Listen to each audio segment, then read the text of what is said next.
안녕하세요, 근양요입니다. 최근에 이제 그냥 해보는 말로 시작했던 이제 근양요인데, 다뤄지는 내용들이 우리나라가 굉장히 어렵다, 이런 내용들을 좀 많이 다루고 있어서 그냥 하는 말이라고 하기에는 무게감이 좀 있는 내용들을 제가 최근에 많이 소개했던 것 같아요. 그런데 오늘 내용도 심상치 않습니다. 오늘은 삼성전자 이야기를 할 텐데요. 삼성전자가 우리나라 경제에 미치는 영향이 어느 정도 되는지에 대한 이야기를 해보도록 하겠습니다. 자, 삼성전자, 반도체 시장 이런 이야기를 하기 전에 우리가 이런 질문을 많이 하실 수 있습니다. 도대체 아니 왜 우리나라만 가지고 그러냐? 다른 나라도 있는데 일본도 있고 독일도 있고 뭐 네덜란드도 있고 다 그런데 왜 우리나라만 가지고 못 살게 구냐? 우리나라 주식시장만 왜 빠지냐라고 생각하실 수가 있어요. 근데 우리나라가 갖고 있는 경제 구조의 특이한 점에 대해서 제가 트럼프가 당선된 날 설명드렸던 내용이 있었죠. 그 내용이 뭐였냐면은 우리나라 경제에서 제조업이 차지하는 비중이 50% 정도 되는데 다른 여타 나라에 비해서 매우 높다. 미국은 10%밖에 안 되고 일본과 독일도 20%, 30%대라는 점을 감안하면 우리는 제조업에 의존하는 비중이 굉장히 높다라는 거예요. 근데 그 중에서도 수출하는 비중이 2분의 1이 된다라는 거죠. 그 이야기는 다시 표현하면은 우리가 쓸 것보다 2배 이상 많은 것을 만들어서 해외에 팔고 있다. 이런 이야기입니다. 근데 이게 나쁜 거냐? 좋은 거죠. 그동안 우리나라 내 제조업은 정말 우리나라 경제를 살리는데, 우리나라 경제가 발전하는데 결정적인 기여를 했고 매우 중요한 산업이었고 진짜 잘했다는 거예요. 그런데 지금 이게 공격받고 있다는 것이 문제입니다. 두 가지 관점에서 공격을 받는데요. 첫 번째로는 트럼프가 중국을 때리니까 중국에다가 중간재료 수출해야 되는 우리나라가 힘들어진다라는 점이 있고요. 두 번째로는 이번에는 중국의 제조업이 너무 빠르게 치고 올라오니까 우리나라가 어쩔 수 없이 당하고 있다라는 이야기입니다. 잘 아시겠지만 우리나라의 디스플레이 산업 어떻게 됐죠? 굉장히 어려워졌죠. 그 이후로 철강, 화학 어떻게 됐죠? 상당히 어렵습니다. 포스코 최근에 뭐 공장 문을 닫는다는 얘기 나오고요. 롯데케미칼은 빌딩을 뭐 담보로 맡긴다 이런 얘기가 나올 정도로 힘든 상황이에요. 여기에서 지금 반도체 이야기가 나오고 있다라는 거죠. 그래서 이 반도체 이야기가 나온다라는 것이 얼마나 무서운 것인지를 반도체 이야기 하기 전에 제가 자동차 이야기를 하면서 설명을 드려보도록 하겠습니다. 1980년대부터 시작해서요. 우리나라는 폰이 기억나시죠? 우리나라 열심히 노력해가지고 자동차 수출을 많이 했습니다. 그래서 이제 최근에 300만 대 정도 수출을 했어요. 그래서 최근에 수출하는 물량을 보면은 우리나라가 수출하는 물량은 약 300만 대 정도 됩니다. 그런데 일본과 독일 같은 경우에는 그 전부터 워낙 잘했었죠. 그래서 일본과 독일은 대략 500만 대 정도를 수출하는 나라입니다. 그러니까 자동차 수출 강국이다 라고 말씀드릴 수 있을 것 같아요. 그런데 여기서 갑자기 튀어나온 애가 있습니다. 얘는 누구냐면은 2년 전에 갑자기 튀어나온 애인데요. 누군지 눈치채셨죠? 중국입니다. 이게 이런 식으로 올라와서 650만 대를 아마 올해 수출할 것 같습니다. 근데 이 650만 대 중에서도 더 놀라운 사실은 상반기에는 240만 대 수출했는데 지금 하반기에 610만 대를 수출할 것 같다. 그러니까 상반기보다 하반기에 2배 이상 증가 속도가 크다. 이게 지금 어디까지 갈 수 있느냐라는 질문에 대해서는 삼성증권의 이문영 연구원님 보고서에 보면 이런 식으로 나와 있습니다. 숫자만 제가 다시 한번 말씀드려 보면은 이런 거예요. 중국의 자동차 캐파는 4천만 대입니다. 그 중에서 중국 내수에서 소비하는 물량은 2,500만 대예요. 그럼 1,500만 대면은 어딨죠? 650만 대면은 이쯤 있겠네요. 이런 식으로 될 수도 있다 라는 이야기인 거죠. 중국의 제조업 경쟁력이 무섭게 올라오고 있다 라는 이야기가 나오고 있었는데요. 그런데 이 이야기가 지금 자동차를 넘어 반도체까지 왔다라는 겁니다. 세 가지 정도가 이슈가 있었는데 첫 번째로는 삼성전자가 이번 3분기 실적 발표할 때 사과문을 썼다라고 해서 이슈가 많이 됐었잖아요. 근데 그때 이제 나왔던 얘기가 뭐냐면 중국 애들이 너무 무서워요 라는 이야기가 써졌어요. 근데 이제 업계에서는 설마 중국은 좀 한참 넘었어 이렇게 얘기를 하면서 애써 무시를 했었는데 그게 아니었던 거죠. 두 번째로는 하이닉스가 HBM만 만들고 다른 건 안 만든다 보니까 삼성전자가 이때다라고 하면서 가격을 올릴 수 있겠지라고 했는데 이거 이상한데 가격이 안 오르고 계속 떨어지는 거예요. 그래서 왜 그런가 봤더니 해외 보고서를 보니까 중국의 CXMT라는 곳에서 반도체, 레거시의 반도체를 엄청나게 빠른 속도로 생산량을 늘리고 있고 점유율을 확대하고 있는데 이 비중이 내년에는 10%까지 올라갈 것 같다. 이런 느낌인 거죠, 지금. 그런 식으로 될 것 같다. 라는 이야기를 지금 하고 있는 겁니다. 그러면서 이제 가격이 올라가지 않고 이제 떨어지면서 깜짝깜짝 놀랬던 거죠. 실제로 보면 이 대만에 나냐라는 회사가 있거든요. 반도체, 레거시 반도체를 만드는 나냐라는 회사의 주가가 이 우려가 나온 이후로 정확하게 마이너스 50%, 딱 반토막이 나는 추모를 겪게 됩니다. 그러니까 그만큼 지금 중국의 그 경쟁력이 무시무시하게 빠르게 올라오고 있다는 건데요. 한 가지만 더 설명을 드려보면 이런 부분이에요. 여러분들 잘 아시겠지만 반도체는 미세화 공정을 잘 할수록 경쟁력이 높고 가격을 높게 받을 수 있잖아요. 그래서 삼성전자가 이만큼 더 미세하게 이런 식으로 해온 상황인 거죠. 그런데 이쯤 가다 보니까 이거 더 미세하게 해가지고는 뭐 답이 안 나오는데 이거 ASML 이거 계속 써야 되나? 이런 이야기들이 나올 정도로 지금 거의 다 온 상황이에요. 그래서 삼성전자가 이제 갈 데가 없어서 이게 더 이상 갈 데가 없는데 어떻게 해야 되지? 라고 하고 있는 동안에 아까 말씀드렸던 CSMT는 계속 여기서 치고 올라오고 있다는 거죠. 여기서 이제 치고 올라오다 보니까 시장을 잠식당할수록 삼성전자 입장에서는 기존에 있는 시장을 지키기 위해서 이 물량에 집중할 수밖에 없고 그러다 보니까 가격이 계속 떨어지는 그런 현상들이 나타나고 있다라는 거죠. 그러면 얘는 어떻게 그렇게 잘하냐라고 생각을 해보면요. 이 중국 업체 CXMT라는 회사는요. 아마 보조금을 엄청나게 많이 받았을 겁니다. 중국 정부에서 도대체 얘들한테 보조금을 얼마나 줬는지를 발표도 안 하고 할 정도로 엄청나게 많은 보조금을 줬는데요. 이것을 지금 비유로 하자면은 이런 거죠. 스타크래프트에서 무한랩에서 싸우고 있는 거다. 중국은 완전 반칙인데요. 무한랩에서 싸우고 있다. 삼성전자는 헤매고 있다. 이런 상황이라고 보시면 되겠습니다. 자, 그러면 이렇게 삼성전자가 어려워지고 있는데 삼성전자의 반도체 산업이 힘들어지면 우리나라 경제에 어느 정도의 영향을 주는지에 대해서 지금부터 설명드려보도록 하겠습니다. 우선은 주식시장에서 차지하는 비중을 볼 수 있어요. 코스피의 시가총액은 주식시장에서 2,000조 원 정도 됩니다. 사실 제가 코스피의 시총이 2,000조 정도 된다라는 것을 외운 게 한참 된 것 같은데 지금도 2,000조 정도 돼요. 삼성전자는 어느 정도 되냐라고 생각해 보면은 얼마 전에 300조 원이 한번 깨졌다가 올라왔었죠. 그래서 이걸 비중을 계산해 보면 대략 한 15% 정도 됩니다. 지금은 300조보다 조금 더 높은 상황이에요. 주식시장에서 삼성전자가 차지하는 비중은 이 정도입니다. 그런데 제조업에서 삼성전자가 차지하는 비중이 어느 정도인지를 보려면 제가 2021년 기준으로 한국은행에서 나온 자료를 가지고 설명드리겠습니다. 정확한 숫자는 아니지만 여러분들이 감을 잡으시는 데는 도움이 될 수 있을 것 같아요. 제조업에서 나오는 내용들은요. 170조 원 정도 되고요. 제조업 중에서 반도체가 차지하는 비중이 178조 원 정도 됩니다. 그러니까 대략 이 비중을 보면 이건 한 10% 정도 되는구나. 제조업에서 차지하는 비중은 10%구나 라는 걸 알 수 있습니다. 제조업은 그런데요. 부가가치라는 측면에서 만드는 거 말고 만든 걸 통해서 얻어내는 부가가치는 어느 정도 돼? 라고 생각을 해보면요. 전체 우리나라 시장에서 제조업이 만드는 부가가치는 640조 원인데요. 반도체가 만드는 부가가치는 118조 정도 됩니다. 그러면서 이 비중은 전체의 18%다라는 거죠. 그러니까 이게 무슨 말이냐면요.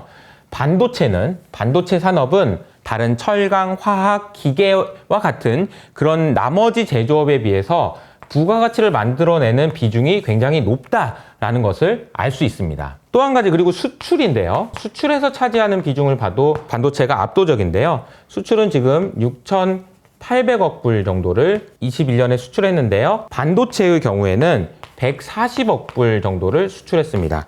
그러니까 수출에서 차지하는 비중은 20%다라는 거죠. 그러니까 전체 주식시장 제조업에서 차지하는 비중보다 부가가치나 혹은 수출에서 차지하는 비중이 굉장히 크다라는 것을 알 수 있습니다. 우리나라에서 반도체가 얼마나 중요한지를 보여주고 있는 그런 숫자들이라고 볼 수 있겠는데요. 다만 이 고용이라는 측면에서 보면요. 생각보다 고용은 많진 않아요. 그래서 제조업에서 일하고 계신 많은 분들이 우리나라에 300만 명 정도 되거든요. 근데 반도체에는 14만 명 정도 된다고 합니다. 그러니까 이게 어떤 얘기냐면은 노동 집약적이진 않다라는 거죠. 근데 사실 이제 좀 안타까운 부분들은 이런 거예요. 저도 이제 포항에서 학교 다닐 때 박사 학위를 받은 친구들이 삼성전자에 많이 갔거든요. 근데 이제 삼성전자가 어려워지면 그 친구들이 갈 데가 없다라는 것이 좀 문제가 되긴 하겠죠. 그리고 GDP에서 삼성전자가 차지하는 비중을 보니까 2022년에요. 2.7%였다가 2023년에는 1.4%로 줄어들었습니다. 그러니까 삼성전자가 지금 2023년에 장사를 못했잖아요. 그러면 GDP에서 차지하는 비중도 크게 줄어든다라는 걸 알 수 있습니다. 뿐만 아니라 좀 놀라운 사실은 세금인데요. 삼성전자가 2018년 한참 잘 나갈 때 그때 냈던 세금은요. 전체 법인세의 16%를 삼성전자가 혼자 냈었어요. 그러니까 그 정도로 잘 나갔었다라는 거죠. 그리고 전체 세금의 3.5%를 삼성전자가 담당할 정도로 굉장히 많은 비중을 차지하고 있었는데 최근에 그러니까 2022년에 냈던 세금을 보니까 삼성전자가 냈던 비중이 9.6%에서 작년에는 3.3%까지 낮아집니다. 그러니까 이게 굉장히 많이 낮아졌다는 거고 금액적으로 따지면은 이때 8.4조 원, 이때 2.7조 원이니까 차이가 얼마나 나요? 이 차이가 대략 5.7조 원 정도가 차이가 나는데요. 그러니까 놀랍게도 2023년에 작년이죠. 우리나라 정부에서 이거 지금 우리가 예산을 잘못 짜가지고 세수가 좀 부족하네요 라고 얘기하면서 부족한 세수를 얘기할 때 그 세수가 얼마였냐면 50조였습니다. 그러니까 50조분의 5.2조 하면 2023년 작년 한 해 동안에 우리나라 정부가 부족했던 세금의 10%를 삼성전자가 까먹었다 라고 볼 수도 있을 것 같습니다. 여러분 이 숫자들을 보니까 어떤 생각이 드시나요? 삼성전자, 반도체라는 이 산업이 우리나라 국가 경제에서 미치는 영향이 진짜 크다 라는 것을 알 수 있습니다. 지금까지 말씀드린 내용은 지금까지의 이야기예요. 중국이 이렇게 나오고 있고 그래서 이렇게 치고 올라오고 있고 우리나라에서 차지하는 비중은 너무 큰데 삼성전자가 힘들어지면 아유 아찔하다. 세금도 안 거칠 것 같다. 이런 이야기인 거죠. 근데 지금부터는 앞으로의 이야기입니다. 제가 앞으로 AI 시대가 되면 AI의 밸류 체인이 어떻게 되는지를 약식으로 좀 보여드리도록 할게요. 우선 한번 보죠. 맨 처음에 우리가 생각해야 되는 거는 앱이에요. 여러분들 앱이라고 하면은 생각나시는 게 뭐 있나요? 챗GPT 있죠. 그리고 최근에 저는 이제 퍼플렉시티를 많이 쓰고 있는데 퍼플렉시티도 굉장히 좋더라고요. 그리고 혹은 아니면 뭐 미드저니 같은 그런 제품들이 생각날 겁니다. 이것은 B2C 그러니까 이제 소비자들에게 가는 그런 앱이라고 한다면 일반 기업들이 쓰고 있는 앱도 있죠. 코파일럿이라는 앱이 있습니다. 일반 기업들이 쓰고 있는 버티칼 앱이라는 개념도 있어요. 그래서 어플리케이션, 앱이라는 측면에서 보면 우리나라가 없네요. 예, 우리나라는 없습니다. 여기에는 우리나라는 없어요. 네. 그리고 우리가 보면 AI와 관련된 밸류체인에서 소프트웨어가 있는데요. 소프트웨어를 한번 봅시다. 소프트웨어는 우리나라에 있을 수 있잖아요. 우선은 소프트웨어 중에서 모델이 있습니다. 이 모델에 들어가 보면은 어떤 게 있냐면요. 오픈 AI가 있죠. 그리고 구글의 제미나이가 있고요. 그리고 일론 머스크의 XAI가 있고요. 그리고 엔트로피라든지 뭐 런웨이라든지 이런 회사들이 있습니다. 모델을 만드는 회사들인 거죠. 우리나라 없네요. 그리고 이제 이 모델을 돌리기 위해서는 클라우드 서비스를 해야 되는데요. 클라우드 서비스는 아마존의 AWS, 그리고 마이크로소프트의 애저, 그리고 구글의 클라우드, 그리고 최근에는 오라클까지 있는데 여기에도 우리나라는 없습니다. 최근에 이제 부각받는 분야인데요. 데이터 인프라라고 해서 데이터를 저장해 놓는데 AI가 쓸 수 있도록, 잘 쓸 수 있도록 저장해 놓는 것, 이렇게 이제 AI 데이터 인프라라고 할 수 있는데 이 AI 데이터 인프라에는 몽고DB라는 회사들이 있고요. 그리고 최근에 제가 여러 차례 말씀드렸던 팔란티어라는 회사가 이 부분에서 두각을 나타내고 있으면서 굉장히 주목을 받고 있다라고 보실 수가 있습니다. AI 소프트웨어에서 가장 주목받고 있는 회사가 팔란티어라는 회사인데요.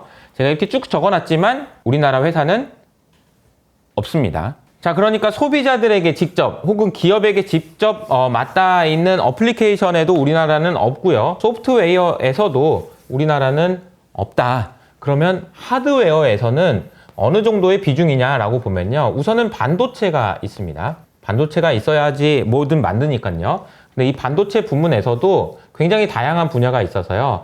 파운드리를 하고 있는 TSMC가 있죠. 그리고 설계를 하는 브로드컴이라는 회사가 있고요. 그리고 네트워크를 담당하고 있는 브로드컴이나 마벨이라는 회사가 있고요. 그리고 나서 여기에 메모리 반도체가 있습니다. 메모리 반도체 내에서도 하이닉스가 거의 대부분을 차지하고 있고 삼성이 여기 조금 들어갈랑 말랑 하고 있는 그런 상황이라고 보시면 되겠습니다. 그리고 이 반도체를 통해서 데이터 센터 키트라는 걸 만들어야 되는데요. 이거를 엔비디아가 압도적으로 잘하고 있는 상황이라고 보시면 되겠습니다. 나머지 여러 가지 회사들이 있지만 아직까지는 존재감은 엔비디아가 압도적이다. 데이터 센터 키트를 만들기 위해서 필요한 것이 AI 데이터 센터인데요. 데이터 센터를 만들기 위해서도 또 다양한 것들이 필요합니다. 잘 보시면 일단은 에너지가 필요해요. 이걸 재생에너지로 할 거야 아니면 원전으로 할 거야 가스로 할 거야 이런 이야기들이 나오고 있는 상황이라서 제가 유틸리티 섹터가 굉장히 좋아요 라고 말씀드렸던 이 부분이 여기 있습니다.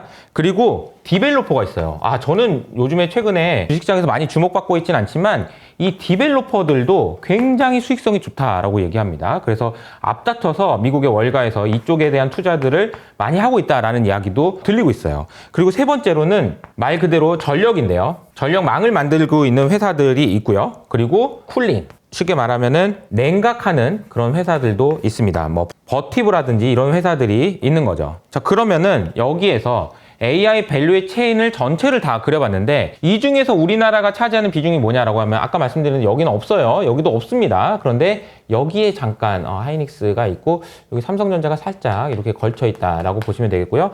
이게 전력망 이쪽에서 HD 현대일렉 같은 회사들이 살짝 걸쳐 있다 정도로 보시면 되겠습니다. 물론 향후에 소프트웨어가 커지고 나서 우리가 이런 제품들이 나오면 그때는 우리나라에서도 두각을 나타내는 그런 회사들이 나올 수 있지만 현재 상황에서는 없다는 거죠. 그리고 삼성전자는 아직 시작도 못했다라는 겁니다. 제가 오늘 이 내용을 말씀드리면서 결론을 어떻게 내야 되나 이런 고민들을 많이 했는데요. 우선 제가 오늘 말씀드리고 싶은 거는 이런 거예요. 삼성전자가 우리나라에서 차지하는 비중이 너무너무 크다. 세금, 고용, 수출, 부가가치 모든 측면에서 압도적으로 삼성전자는 정말 우리나라에 없어서는 안 되는 너무너무 중요한 회사다라는 거죠. 그리고 또 한 가지는 이 CXMT라는 중국의 반도체 회사에 중국 정부가 보조금을 얼마를 줬는지 모른다. 얼마나 얘들이 반칙을 했는지 모른다. 얘네는 지금 무한 랩에서 싸우고 있다. 하지만 삼성전자는 그렇지 못한 것이 현실이고 이렇게 어려운 환경에서 실제로 인텔 같은 경우에는 그렇게 열심히 했던 겔싱어라는 CEO가 해고당하기도 했는데 그런 식으로 우리 삼성전자도 이렇게 너무너무 중요하다라는 대한민국 국가 경제에서 너무너무 중요하다라는 사실을 인지하시고 우리가 기존에 생각했던 것과는 좀 다른 방식의 어떤 돌파구가 나왔으면 좋겠다. 정말 꼭 바란다. 정말 삼성전자가 잘했으면 좋겠다. 라는 말씀을 드리면서 마무리를 하려고 합니다. 그래서 2025년을 대비하실 때는요. 여기에 있는 우리나라뿐만 아니라 이 AI 밸류체인에 있는 모든 그런 회사들을 다 공부하셔서 이 내용들을 숙지하셔야지만 2025년에 투자에 성공하실 수가 있거든요. 그래서 제가 2025년 투자를 하시기 위해서 어떤 부분을 알아야 되는지 꼼꼼하게 강의로 담았으니까 밑에 있는 댓글을 통해서 꼭 한번 확인해 보시고 잘 대응해 보시기 바랍니다. 그리고 이 상황에서 삼성전자가 꼭 잘 해내기를 응원하는 마음으로 오늘은 여기서 마무리하도록 하겠습니다. 지금까지 그냥이었습니다.